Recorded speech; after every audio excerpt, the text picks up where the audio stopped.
man. You know, your head was big, but I don't care about none of that, man. So with that being said, I want to thank you, man, from the bottom of my heart, man, for being my friend. Like I said, it was a new place. Strangers didn't know you, ain't know me. I had some of the most amazing, funnest times with my boy Big Al, man. I to this day, man, I laugh. You send me stuff, man. I just cry laughing. I can't stop. Funniest dude I ever been around, man. But thank you, man, for showing me that it was cool to laugh, Big Al. I want to shout out another dude, man, OG dude, man, a little bit older than us, man. He was cool in the fan. Lawrence Daniels, man. Lawrence Daniels, man. He was from there's a lot of guys, man. He was the ringleader, man, for these guys that came from the school, man. Actually, to be honest with you, man, y'all gonna laugh, and I'm gonna say this, and I mean it too, man.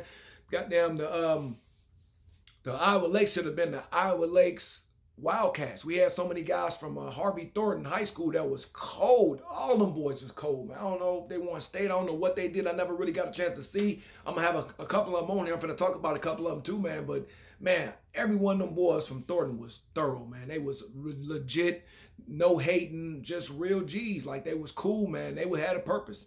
So I want to shout all them boys out from the Harvey Thornton Wildcats, man. But Lawrence was the one that put y'all on, man. I remember that, man. Lawrence was a big old swole nigga, played D tackle. Couldn't move him, man. He was swole as hell, and you know what I mean. Lawrence had just a small ticking bomb problem, man. That boy was ready to jump off, and he was cool, laid back. But if you set him off, man, Lawrence was gonna get after you, man. And one thing I liked about our team, my freshman year and my sophomore year, man, we fought each other. We fought. Good teams, you got to fight. If you ain't fight, you ain't gonna be good, man. We fought each other, man. So we knew who was in the trenches, and we knew who was real. But Lawrence, man, he used to jump on folks, man. Lawrence wasn't happening. He was jumping on folks when he needed to. But Lawrence Daniels, man, shout out to you, man. You was cool in the family. We kicked it when I got there too. I hung out with Al, but I hung out with you, man, and you taught me a lot, man. You said a lot of things to me that made sense. You made me look at things a little different. You know what I mean? So shout out to Lawrence Daniels, man, for being you in general, and also bringing all them boys down. I want to talk about the next person I want to talk about, man. He died. I didn't know for a while, and then once I was doing all of these things, guys started telling me about this. So I want to give a shout out to his family, man. My condolences go out to his family with a guy by the name of Travis Loftus. Travis Loftus was a linebacker when I got to Iowa Lakes Community College, boy. White boy, real muscular, super fast as hell. Every bit about 215, 220. And the best thing about Travis, man, was that he was from Mesterville. That was his town. He was born and raised. Everybody came to the games. They had his jerseys on, man. He had the long hair coming out the back of the helmet, sweating. Travis was swole. He was fast as hell, super physical. He was one of the most complete linebackers I had ever been around. So with that being said, man, I heard, you know, I don't want to go into it too much, man. It's kind of sad. I heard the boy died on his birthday in his sleep, man. So to the Loftus family, man, shout out to y'all, man. He was a brother to us. We love him to death. He was amazing. But Travis was the truth. Travis is one of the only linebackers that I can remember. He was really smart. Like I said, aggressive. He wasn't scared of no niggas. He wasn't scared of nothing. You had a uniform on, he was going to pop the hell out your ass. Shout out to Travis Loftus. But I remember him always. I played running back, and I remember we would scrimmage him. At Iowa Lakes, we didn't have a lot of players, man. We had to go first team D against first team O. Some guys played both ways. I'm going to talk about some of those guys in a little while. But I just remember he always had the hair hanging out the back. He was super strong. He was fast as hell. And he always had that little bullhorn, face mask. And he was so smart with his eyes. And I'm going to tell you what he did, man. And like I said, he watched running backs and fullbacks and quarterbacks' eyes. He was really good at watching eyes. And later in life, when I started watching NFL linebackers and watching documentaries and things like that, you see them linebackers checking those eyes out, because them eyes will give away like where you're going and where you might be going, if you're scared, if you're this or that. And so he was the first person that I saw do that, man. His eyes, man, he used to always watch my eyes, man. But I was the type that, man, I was a gambling man too. I wasn't going to show my cards, you know what I'm saying? I would look all the way around. I would scan the whole field. But if you peeked, oh, he was going to get you. He was going to weigh you out too. So shout out to Travis Lawson, man. RIP to you, dog. You was an amazing linebacker, man. I love playing with you. It was a pleasure, man. Like I said, my condolences go to your family, man. The next person I want to talk about, man, real good dude, man. He was the real deal. Great person, great human being, size, man. And I'll tell you another thing, man, too. That my second year, man, our sophomore year, we was the truth. This guy played the both the years. Came in. He was a captain of the squad. He's from that area, not Esseville, but from that area, man. But you can tell when some guys come in there and they had their mom and dad and they have some real structure in their life, man. Next guy I'm gonna talk about, his name is Steve Snell. Steve Snell, man, was a big boy. He was about 6'1", probably right around 200 pounds, man. He played free safety for us, man, but he could have played anywhere. He was an athlete. He could have played receiver, could have played defensive back, safety. But I tell you one thing about Steve, man, he was a for sure tackler. You was going to the ground. You was going to the ground. There was some times where, he'll knock the hell out of you, but you was going to the ground. He's probably one of the best tacklers, man, that I've seen. He wasn't a big shot, knock you out, you know what I'm saying? But you going to the ground, you're going down. So to have him back there on that defense we have, and our defense was off the charts, man. To have him back there, man, you was going down. You know what I mean? So with that being said, I want to talk about them 3 DBs, man. Steve Snell was the safety. He moved around, man. He could cover anybody. People, it was hard to score on us, man. Like, he was really, really good, man. He was our captain, one of the captains of the 3. Steve was man, like I said, 6'1", about 200, was fast, was quick, just really smart. He was probably one of the smartest guys brain-wise that I've seen on the football field. His work ethic was insane. Oh my God, him and Kerry, the corner, his boy, they was big old white cats. I'm talking about 6'1". They ran every bit of like 4.5, 4.4, man. No, and I'm not exaggerating, man. We was cold. That secondary was off the charts. But Steve Snell, you was a special one, man. You was good with me again. You was one of those guys that welcomed us in. You always had little things to help us out, take us places, give us rides, because none of us has cars.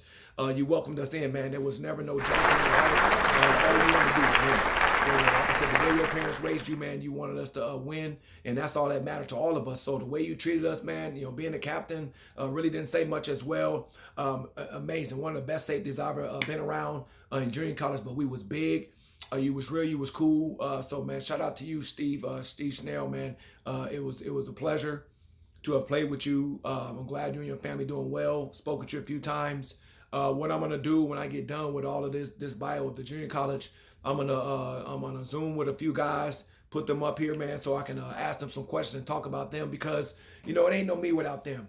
You know what I mean? So when I'm going through this bio/documentary, just through different phases of my life, it ain't no me without them. So I wanna bring them on board, man. I want y'all to hear their story. I want to hear why they so bad and what made them so bad, and how they're doing in their lives. Because like I said, it's a platform for them to see. I'm celebrating the people that was amazing to me as I went through my career. So with that being said, man, Steve Snell, man, one of the best safeties I played with. He was going to the ground, man. Well, he wasn't playing it. He was going to the ground, and those linebackers and everybody was safe with him back there, man. He was a for sure tackler. Did everything the right way, man. So shout out to Steve Snell. Next guy I'm talking about, man, he real cool dude, man. Funny as heck. Seen him get in some fights with some guys, man. I just like the fact that when we got to Iowa Lakes, man, like I said, we fought. Offense fought defense. The O-line and D-line, they got into it the most, man. They was scrapping, slamming, and punching, and we let them go. Coach let them get at it, and it is what it is. We'd be cool afterwards. As soon as we leading on the locker room, it was over with. But at practice, them boys used to get after each other, man. This next guy I'm going to talk about a little bit, real cool dude, man. He did the dirty work, man. I'm going to talk about his lineman, and I got another lineman I'm going to talk about in a little bit. But I want to talk about them linemen again, man. There was a guy by the name of Dan Knipp. Dan Knipp was a captain as well. One of them guys that welcomed us in, showed us the ropes, took us places, introduced us to people. But one thing I'd say about them linemen, man, y'all never get no credit, man. That's really sad, and that's just part of how it go down. But y'all never got no credit, man. It just was always sad that y'all did all that work, but y'all never got no credit, man. So I want to shout y'all, man, and give y'all that credit, man. So when I was in junior college, man, for 2 years. My sophomore year, he was on the team for both years. I know sometimes he played D-line and sometimes he played O-line, but I remember him being more on the O-line on my side, because I played offense. I didn't play no defense. We was loaded, so I was good. I didn't have to do nothing. We had the perfect mesh of what we needed to do. But there is a guy I'll talk about in a little while that played both sides of the ball, and he was unstoppable. But I'll talk about that in a minute. But Dan Knipp, man, he was cool, man. He was another captain of ours. Again, like Steve and like Kerry and like some of those guys, Loftus, man, they welcomed us in, man. They didn't look at us different. They didn't look at no color, man. They just wanted to win, and they felt like we can help them win. They trusted in Coach Messingham bringing us up in there. So we did what we had to have done, man. But Dan Knipp was a fighter, man. He was good. he got a few stories, man, he want to tell, man. And so, like I said, I'm gonna leave some of these things for them to talk about. I'm not gonna steal all their fame and glory because it's about me talking about my bio, but I want to celebrate them. So there's some things that I'm gonna leave out on purpose so that they can talk about it when I get them on Zoom. But with that being said, Dan Knipp, man, I appreciate the love. I appreciate y'all welcoming us in, and we had a really good 2 years, man, and we ended up getting us a bowl ring, man. So with that being said, shout out to Dan Knipp. Next person I want to give a shout out to, man. Told you that team, man. I told you the name of that team should have been the Iowa Lakes Wildcats, man. Them Thornton boys, man. Them Thornton boys is my guys, man. There's so many of those guys that came from over there that played, man. Man, I got so much love for them, man, and I'm gonna talk about them. One guy I want to talk about next, man. He was very, very undersized, but he was a G. He didn't care about none of that. His name was Pierre Preston LaFleur. Pierre was a D lineman that came in that second year, man. He was, smaller guy, nice size, but just shorter on the short end. Great get off, just in the trenches with all the big boys. I want to say Pierre might have weighed, man, could have been no more than 240, man. Maybe maxed out 240. And that's on the D line. When you got 300-pound linemen and you 240, giving up 60 pounds, man, you got to be a dog. You know what I mean? So Pierre, man, he just, he came with all them other boys, and like I said, man, them boys was all G's. Like they wasn't. They wasn't no haters. They wasn't envy. They wasn't none of that, man. So shout out to that school, man, that town, man. Harvey, Illinois, man. Thornton, the Wildcats, man. None of y'all niggas was like that, man. All y'all dudes was real cool. Y'all all was a clique. Y'all kicked it. Y'all was tight. One thing I love about them is this. They was all so real to the point that you had to earn your way, like in them. Like they wasn't just going to accept you, man. You had to prove that you can be righteous. You had to prove the loyalty. You had to prove that you can play. You had to prove that you wasn't one of them other whack dudes, man. And I appreciate that. I appreciate that about y'all. Y'all was all the same, man. And so, like I said, I welcome y'all. I appreciate y'all, man. But like I said, man, I wish they'd have had our team named the Iowa Lakes Wildcats instead of the damn Lakers, man. So shout out to you, Pierre, man. Next guy I want to talk about, man. This guy right here, man. One of my favorites, man. He one of my favorites for the simple fact he was one of the only linebackers that understood how to tackle me. He understood me. I was real quick, man. I'll leave that for some of the other guys to talk about, but you wasn't gonna get no fair shot on me. That's one thing about me playing running back, being 5'9", 5'10", about 160. We all have our advantages. My advantage, I wasn't big. A lot of people was used to playing against bruiser backs, 200 pounds, 220, running you over. I'm gonna flat out just leave you there with your arms like that. That's just me, you know. And the thing about it though, man, I had a little strength in me too. I would put my helmet on some folks as well. I was a mystery. I was the type of running back that I think I was a mixture growing up. And like I said, that's for them to talk about, or the people that I played against. That's for them to put the hat on me the way they want to put it on me. I take it however I get it. But I think I was a mixture of, I love Walter Payton, like I talked about, but I was more like Barry Sanders, man. You know what I'm saying? I wasn't blazing fast, but you weren't going to walk me down in no way, shape, or form. You know, I was a state champ. I could run. But with that being said, I had great quickness and agility. My lateral movement was my best trait. Like you couldn't, I can get to A to B like that. I can stop and start like that, and I knew that. So what I did was I did a really, really good job of learning who I was going against, linebackers and corners. I ain't really worried about, not to be rude, but they didn't put no fear in me because, like I said, I've been banged out by way bigger guys. But them linebackers, I had to make sure I knew what their strengths was, And Pierre, the guy I'm about to talk about now, Leon Simmons, Ruff, man, he one guy that kind of had my number. I'll tell you what I'm talking about. Ruff was swole. I'm talking about probably had about 2% body fat. The boy was built up the right way. He looked like a linebacker, man. When I thought about Ruff after playing with him and watching him, man, right off the bat, he reminded me of Patrick Willis or Luke Kuechly or somebody like that because he wasn't very big, man. He might have been right around 6 feet tall, probably about 190, maybe even 200 pounds. But I'm talking about the boy had them big old Ninja Turtle six-pack and chest, shoulders. The whole thing came with him. You know what I mean? And he was a great tackler, you know what I mean? And then as far as like covering, he was okay, but that wasn't his strength. But he putting his helmet on your ass, on your, you know what I'm talking about. With him, he was so hard to make miss. A lot of linebackers got on their heels because I was so quick and so fast. He attacked me instead of sitting back and waiting for me. If you sit back and wait for me and let me dictate, you're in trouble. You're gonna lose 100 out of 100 of them. He was the type, he didn't care. He came with angles. His angles were so A+ that he made me uncomfortable because I couldn't dictate what I wanted to do with him. And I'm telling you, he one of the best, if not the best linebacker that I faced. Everybody got their own, but as a true stud, make you miss type running back, Leon Simmons, aka nickname Rough. And his name was Rough for a reason because he was rough. Everything about him. Let me tell you what I seen when that boy came to Iowa Lakes. When Ruff came to Iowa Lakes, all of us had a little something, like we had a favorite shirts and a favorite hat and a favorite pair of shoes and a favorite whatever, man. We was gonna try to enjoy life as well as play football. Ruff wasn't about none of that, dog. When Ruff came with his 2 bags, and it was football and workout gear.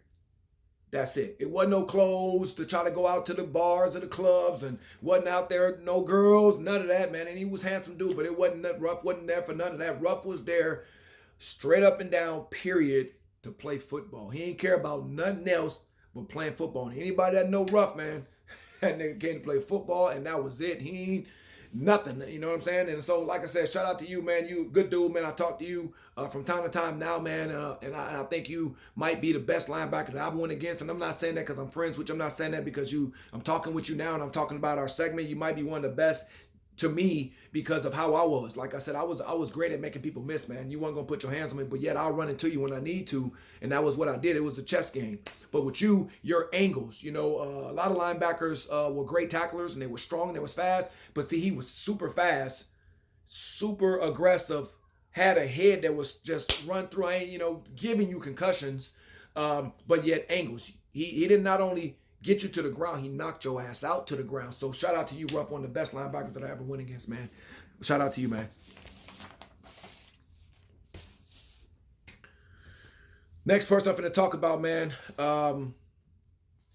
2 more guys to talk about, man. And then, like I said, what I'm going to do is I'm going to Skype. Not Skype, but a Zoom with these guys and let them talk about themselves. I'm just going to talk about them because they meant something to me. Again, I told y'all about these guys that meant so much to me in different parts of my life. Throughout my career. This next boy I want to talk about, man, big boy, man. Like I said, the linemen don't get no love, but this boy right here, man, he was so G. The next boy I want to talk about, man, his name is Brad Hunt. Brad Hunt, another product from Thornton, played with the Thornton Wildcats from Harvey, man, and he was one of the biggest, coolest niggas that I ever been around in my life. Brad was so smooth and cool, man. He reminded me, like, not then, but now, he reminded me of Rick Ross. He made big guys before Big E and before all them big boys. Brad was about 6'3", 6'4", 6'3", I would say, probably about 285, 300. But he made it look like he weighed about 210. Always dressed nice, always clean, never smelled. A lot of big dudes. I'm just gonna keep it real. I played with a lot of big dudes. A lot of y'all didn't smell right. Man, Brad was clean like a little dude. He was a little, in my mind, I call Brad a little R&B dude. He was always cleaner than all the little ones. Had his, the beards. You know what I'm saying? Just Rick Ross, man. Just big old cool ass nigga, man. I really appreciate you, man, being how you was, man. Brad was like one of my protectors. You know what I'm gonna explain on that, what I'm talking about, man. When we first got Brad up to Iowa Lakes, man, he was a D lineman, a nightmare. He was one of the best D linemen I've ever seen. He had great get off. He was really strong as hell. Like, I don't remember Brad lifting a lot of weights like Lawrence and all those other guys. But Brad was grown man strong. You ever seen like a grown man that was just so strong, never lift weights, but to get a wrench you can't get or to do something? Brad was on another planet strong, man. That's one guy that I got to say this, man. I mean this from the bottom of my heart, man. There's no way in the world he shouldn't have played Division I football. And there's no way in the world that Brad Hunt shouldn't have been in the NFL. Period. My heart, my feeling from what I've seen. I'm going to talk about this man a little bit. So like I say, he was a big old smooth dude, man, always clean. I call him fresh to death. Always cool with everybody. Didn't really say too much. He, just kept us up, but cracked jokes, had fun. He was real cool, and didn't really like to talk about things much. He wasn't one of them talking guys. He was just, straight up to the point when it came to things, man. You had to really, really, really gain his trust for him to talk with you that way, man. But Brad protected me from this aspect, man. What I loved about these boys, man, that I dealt with from Harvey, man, they was never jealous of him, man. They was never envy. They just wanted to win. So they felt like if this boy can help us win, man, let's ride, brother. Let's get it. And that's the way they all was, man. So like I said, man, they was all the right way, man. They was always cool as hell. Them cats were never jealous. I never heard them hate on nobody. Man, they ain't have it in their blood. They was all cut from the same tree, man. So all them boys from that area that came there, man, thank y'all, man. I got my first bowl ring because of y'all, man. So Brad was cool. Big number 58. I'm going to have a picture to put up with y'all, man. Like, it was clippings in the paper all the time. there was clippings in the paper all the time of him blocking for me, man. And like I said, he did the dirty work, man. So I want to shout you out, Brad, and say, look here, man. I really appreciate a lot of the things you paved my way. I want to let you know that, man, you meant a lot to me, man. When your first year when you played offense and you blocked for me, man, I made people miss, and you knocked out so many people. Lord have mercy. What I was real good at is I was good at setting people up, man. I was really quick and elusive. I go certain ways, different places, but I always got people knocked out, and he knocked out so many people. Lord have mercy. He put them in the ground, and he loved it. He wasn't helping you up. You know, he wasn't going to do nothing. He was knocking you out, and I loved it. So, like, when I got the ball, a lot of the times, and no shot at none of my other linemen, man, I'm fine at 58 because I know for a fact I can ride. And I was little, man, so I got lost in the line, but I tell you, one guy that always had my back, man, he knew I was coming. Gonna get to him sooner or later. I was gonna run behind him. Brad Hunt, man, I really appreciate you being that dog for me, man. Because like I said, man, a lot of y'all go unnoticed. Y'all don't get no credit. But when I won, when I scored, you won, you scored, man. But you was the one that really, really, really looked out, man. It was like a big brother, a big brother. You wasn't having it. You used to put niggas on the ass for me, man. I appreciate that. Excuse my language. But I remember you always, man, there was a couple of clippings in the paper where, you know, I'm getting, you know, all these interviews and all this people praising me, man. And I just never really wanted to take all that attention and run with it, man. You boys did that, man. But Brad in general, man, I really appreciate you being a straight up, one of the realest, G's niggas I've been around my entire life. So with that being said, shout out to you, Big Brad, man. Like I said, man, I got a couple pictures I'm gonna put up, man. That was in the paper. We stayed in the paper together because every time I broke one, they had you right there pancaking somebody, you know, put that helmet on and putting them on the ground. And then the thing about it, he was such a dog, if he got you in the ground, he put his nuts and he was smashing your face. You know what I'm saying? Like, I'm gonna tell you a true story too, man. And like I said, I'm gonna get him on the Zoom too, man. Let y'all see what I'm talking about, man. Big old smooth suave dude, man. Cool in the fan. I remember one time, man, there's one dude, man, don't know, you know him. And I remember dude just ran up on him crazy, man, you know, because he was always with Carl. Him and Carl was super tight, man.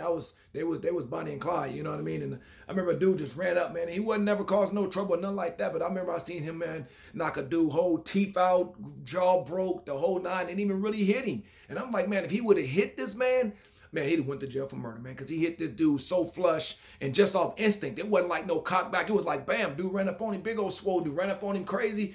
Man, Brad flushed that dude so cold, bust all, man. I'm talking about the face, the teeth all out, the jaw broke, everything in the world. And it wasn't even really no, you know what I mean? But let's just tell you, like, what type of dude he was. But, man, shout out to you, Brad Hunt, man. I really love you to death, man. You was cool in the fan. And like I said, you impacted me, man, when I went to that school. Just because you was such a G nigga, man. And like I said, you was straight up, man. I remember, you know, small things like coming off the field. You know what I mean? You playing defense and playing offense. You did the dirty work. When they need you on offense, you played offense. But your junior year, your sophomore year, when you went to D-line, nobody can block you. I remember in the bowl game, man, y'all had 12 sacks. 12 sacks against Harper, man. Harper College. 12 sacks, man. I'm telling you now, man, nobody could block Brad Hunt. He was the hardest man that I seen to block on the D-line. And so why I'm saying this is because I'm sure family and friends know how good you was, but I want the world to know I played with a lot of great D linemen. You got to be the top one or two D linemen that I ever played with. And that's one individual. Brad Hunt should have been playing on Sundays. He was like one sap. You couldn't block him. I don't give a hell. Double teams. He was so dog, and he hated to lose. He hated to lose. He'll punch his brother in the face if he lost. Brad Hunt, shout out to you, dog. With that being said, I'm going to talk about the Bonnie and Clyde of this. Carl Ritchie, man, boy, had a dope name, man. I don't know who feel the same way about that, but I think Carl Ritchie is a super dope name, man. That just sounds like something that's real cool. But Brad and Carl was real close. Again, came from that cut from the right cloth school, man. Harvey Thornton, the Wildcats, man. Carl was cool in the fan, man. One thing about Carl, man, I feel bad. That secondary was made up of this, man. It was Steve Schnell. I talked about him a little bit. You know, every bit of 6 feet, 200 pounds. Kerry was a corner, 6 feet, 200 pounds. They was all swollen, strong. And Carl was every bit about 6'1", about 210. Carl had his own unique way about him that I love, man. Carl was his own man. And I'm going to tell you right now, my opinion. I think that the two people that really was the ringleaders of that team, and I always felt this way, but again, back then, you don't say that. You know what I mean? And I don't call it riding. It's just, you know, when you're young, you keep to yourself. You don't really compliment that way. But, man, we grown adults, man. I got love for y'all, so I'm going to say it the way it is. I think Brad Hunt and I think Carl Ritchie was the leaders of that squad. I ain't have nothing to say. I just played. But as far as leaders, everything we did, you know what I mean? Our second year, we had a coach, man. Shout out to him, man. He did a good job. But I really feel like he just got thrown to a team that was blessed to a whole nother planet. And he did a good job of maintaining all them egos and things like that. But with that being said, I think that team, man, and it's no shot at dude in no way, shape, or form. That team was a players' team, man. We had meetings when we need to have meetings. Niggas fought if they had to fight. They did whatever it took, man. But like I said, we went at each other hats every day. The number one D against the number one O, man. So I know, great tackles. I know hitters. I know what I went against, man. And like I said, we was the real deal. And I want to give them this ultimate compliment, man. A lot of them don't know this, man. Some do and some don't. Man, we end up winning the bowl game, the RC Cola Bowl, man. And we beat Harper. Harper was the number 4 defense in the nation that year. The number 1 team ever was College of DePage, COD, man. And they was like undefeated for 3 years. And we really wanted that game. Anybody that know, I'm telling the truth, we prayed to God. All them boys, everybody on that team, we prayed to God to play COD, man. But they was just on another planet. That didn't work out for us. We ended up playing Harper, man. And Harper was really good at that time as well, man. They was the number 4 team in the nation. Defensively and things like that, but we went there and handled that business with them, man. I remember them boys, a lot of them boys played together in high school. They knew each other, man. It was one of the best games there. But with that being said, man, Carl Ritchie, man, he was fly, man. He was cool, man. You couldn't tell Carl he wasn't, he was confident. He made other people confident. I'm telling you this, Carl, I'm telling you right now, there was a lot of guys that wasn't confident in themselves, and you installed that in them, G. I'm telling you now, I looked in people's eyes. I watched the way they dressed. I watched the way they acted. I watched a lot of things about them. Being a leader, the vocal leader, and a player that led by example, you put so much confidence in a lot of guys that didn't have confidence. So like I said, my opinion, everybody got their own. I think Brad Hunt and I think Carl Ritchie was the leaders of that squad as far as what we did. I know I ended up being like, I want to say top 3 or top 4 in the nation and everything, man. But what I really remember about you, Carl, the most, man, you came to me, man, when we first got there, man. It's just you being a G. I ain't taking no disrespect, but I remember you can talk about it when I get you on a Zoom, because I want to definitely bring you on and let the world know, man, that you 6 feet, 6'1", amazing athlete, man. And I found out, man, and it made me sad that, not sad, but it just, the thing you said to me, you came to me, man. I remember you came to my room and it wasn't disrespectful. We were just chopping it up. You was like, hey, man, are you going to be able to hold up? I mean, being 5'9", 5'10", 160, everybody judged me. Everybody kind of looked at like, damn, that little nigga too little, man. You think he going to be able to hold up the whole year? And I remember you just being a G. I remember you just wanted to win so bad. And what I didn't know for so long, like in my mind, I'm thinking like, well, you'll see. Why you asking me that? Like I kind of was like, damn, you know what I mean? But I never realized that you was a running back, dog. And I want to compliment you, man. I heard that you was as a freshman, you was on the varsity. You played a little bit of a backup role, but you balled, man. You was on a state championship team or something like that. I'll let you talk about that. But for you to be a running back your whole life, and then all through high school, and then come to a junior college, and you being that unbelievable athlete and just switch, click, and I'm gonna play defensive back and be the truth. Man, you ain't want no picks. None of that. Carl wanted to knock your ass out, just like that secondary. Like Kerry was a hitter, but just did his job. Schnell was in the middle. You couldn't get past him, but Carl was peeling caps. So Carl was one of them guys that nobody never really heard too much about, man. But they would misunderstand. I'll let him tell his own story. But if he had went to the Division I college, we'd be talking about that boy on Sundays as well. Carl. Friends and family that know Carl Ritchie, man, I want y'all to know, man, he was one of them boys, man. He was that good, great tackler, all around great athlete. But you couldn't tell Carl he wasn't handsome. Carl walked through there with confidence, let you know. I'll tell you one thing, a true story, funny story, gonna crack you up. I remember we had a couple classes together, and funniest thing in the world, man. But like that's just him being him, man. I mean, he didn't give 2 its about what nobody thought about him because he was a straight G nigga though. But I remember having class with him in a few of our classes, and he would come into class smelling like straight up cooking grease, the oil, like all his clothes smelled like oil, like the cooking grease. And them white folks used to be looking around like, man, it smell like cooking grease, man, it smell like cooking grease. And I used to crack up, man, because he come in there and look at them like, man, what the hell y'all looking at? He was just made like that, but they never understood that like everything in his house, he cooked his fish in the cooking grease. He cooked his fries. He cooked his burger. He cooked everything in the cooking in the grease, and just all his clothes smelled like grease. But that was just Carl being Carl, man. And so, like I said, man, with that junior college year, man, we ended up winning the bowl game, man. We won the RC Cola Bowl, man. That was the first time we ever played on turf. But I remember this real vague, man, that you used to do with me, man. And I remember you used to do this a lot. It meant a lot to me, man. And like I said, it motivated me. And, back then you won't tell your friends that they had a big impact on you, but you had an impact on me, dog. You and Brad had an impact on me, and a lot of other guys too, but y'all had an impact on me because y'all understood me, man. Like I said, y'all niggas never was jealous of me, never was envy of me. Y'all just accepted me for who I was. And after y'all started, I can get out, man. The rest is curtains. But I remember coming on off the field in a lot of games where y'all was on defense, I was on offense, and Brad was a beast because Brad played both ways. Sometimes he played offense and blocked for me, then they put him on the D line. They couldn't block him, so Brad, he did everything. But I remember this bond we had, Carl.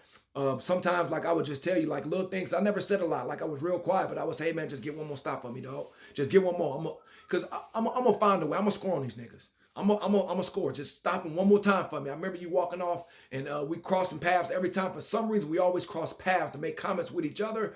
And I remember you said, man, go get us one, Coke. Go get us one. Or I would say, man, just stop them one more time. They stopped us and we coming off and y'all going on. Just, Carl, just hold them one more time. When I get back out there, I got it, dog.